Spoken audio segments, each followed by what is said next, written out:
With the Fantastic Four box office metrics now sitting at around $460-some million worldwide, those are indeed the global box office numbers by Disney and Marvel Studios, and exactly why it's throwing them into a state of panic and really acting very frantic about the future of the MCU. Well, 2.5 months ago, give or take, they had way higher projections for the box office performance in theaters for the Fantastic Four, and that's exactly why, where it sits right now, it is really not looking good based on how much they poured into the budget of this thing, based on the expense of the marketing campaign, the press tour, etc. And you also have to remember the fact that they don't get all the money that they actually receive and that they make at the box office. The theater chains, right? The movie theaters themselves, they take a very hefty cut from that. So that's also another thing that you have to remember. This is Mike Zero. Subscribe if you're new and like this video to see future updates. You can also follow me at Mike01. I thank you also very much for the great and kind support. Now, there have been a lot of those out there like Bob Iger, the Disney CEO, Kevin Feige, and even Pedro Pascal that made things way worse than they needed to be when it came to the press tour and when it came to damage control over the financial status of the Fantastic Four, how it's performing at the box office, right? We know that Pedro got very political. We know that Disney CEO Bob Iger is starting to get very political about this movie. Even Kevin Feige doubled down about the future of the MCU and how it's going to embrace diversity, equity, and inclusion, and how that's just not going away. But one thing is for certain is that Pedro doesn't want to let go of his politics, and he continues to do so in the worst way possible. Let's get into this. Now, one thing about all of this is that with the Walt Disney Company and Marvel Studios still in a very frantic state after the Fantastic Four box office disaster, and also engaging in desperate damage control, one major development going on now involves more to do with actor Pedro Pascal yet again turning the entire situation into something far worse than it should be. Now, Pedro delivered the following. The problem that we have with today in this industry is that when you are dealing with a brand that is driven by a fandom, you know, things like Star Wars, or in this case with the Fantastic Four, we have the Marvel fandom. Fandoms tend to be toxic in nature, and throughout my career, getting the chance to play Din Djarin and Mr. Fantastic now, I have come to realize that Marvel fans can be just as problematic as Star Wars fans, and there is an obvious political issue going on there behind their opinions about a film. They like to come up with all these out-of-whack way of labeling things, like race swapping, or gender swapping, or woke this and woke that. It's all right-wing talk and chatter that we don't take seriously in this business, especially as actors. It's something that you just have to laugh at because you just can't take people like that seriously. These are Trump supporters, after all, when it comes to that part of the Marvel fandom. Marvel fans just need to chill the hell out, man. I mean, coming from where I'm standing as an actor, it looks so juvenile for critics to call this film a failure financially, because it's not. No matter what you hear in the trades, no matter what you hear from some fans out there, just ignore the noise because it's all just propaganda. And that another thing that we have to deal with when it comes to fandom culture is propaganda. There are no real critics anymore in this industry that give a fair and balanced review of things. I assure you, any negative criticism working against our latest Marvel film is 100% driven by those that support Trump's policies. This is a great movie. It's one of the greatest movies that I've ever worked on in my acting career. It's a MAGA issue at the root of it all, and that's the greatest concern that many of us actors, directors, and writers are dealing with in this industry, and honestly in society. I don't want to hear anything about Marvel fatigue or superhero fatigue because it just doesn't exist. It doesn't add up.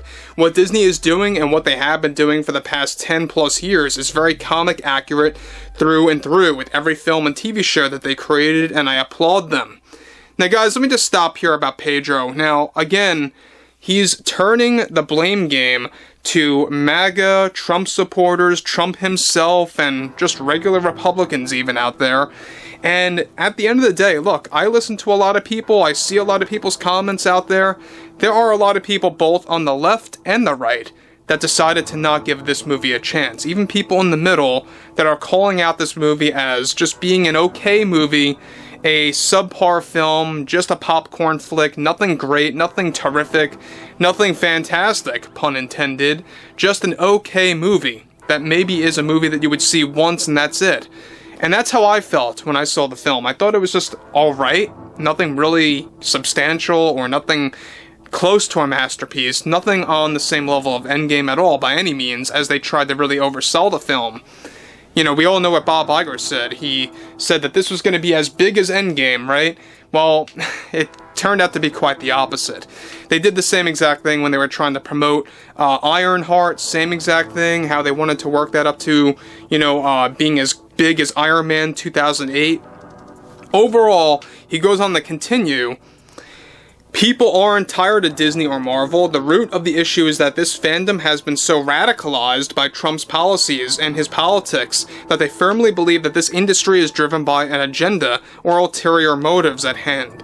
They are all led to believe that DEI is some kind of a culture war-driven agenda, and it's all ridiculous right-wing chatter that I think we all need to just ignore. If anyone is claiming that this film is to be a failure or a financial mishap by Marvel, I think it's time to take a close look in the mirror of where that criticism and those thoughts are coming from. Because deep down, MAGA and Trump supporters, they don't want anyone to succeed in this country, especially when it involves Hollywood. They want it all to fail.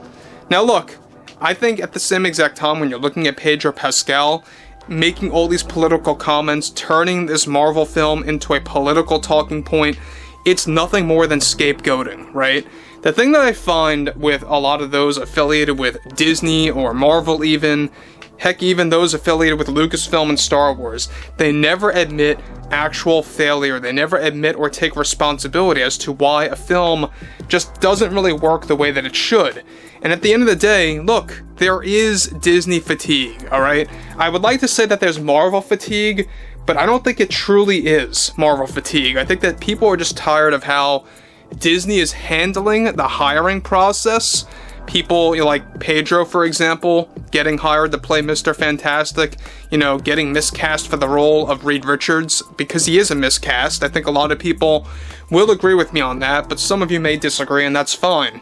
But when you're looking at the Fantastic Four, for a Fantastic Four movie, right, a film that really should have done numbers way better than $460-some million at the box office, especially a movie that's setting up the new phase of the MCU ahead of Spider-Man Brand New Day, ahead of Avengers Doomsday in 2026, that really is a bad sign, and it is indeed a red flag. So again, the fact that Pedro is making things way worse, it's not going to help. If anything, you would think that you would want to actually help things, right? Maybe stay silent away from the politics, don't drag politics into, you know, the promotional aspects of this film or the marketing campaign, the press tour, whatever have you. Really, they should just refrain from getting political and just maybe say, you know, maybe we could have done better with this film. Maybe we could have improved things here and there. Perhaps I shouldn't have been Reed Richards to many people, to many Marvel fans out there. You know, I think that if they actually owned some of the mishaps, some of the flaws in this film, things would be way better off with how Marvel fans see Disney for what they're doing and how they're handling things. But overall, I would like to hear what everyone has to say about all this below in the comments. And if you guys did enjoy the content for today, make sure to drop a thumbs up on this video to support the channel, and I will catch you guys later.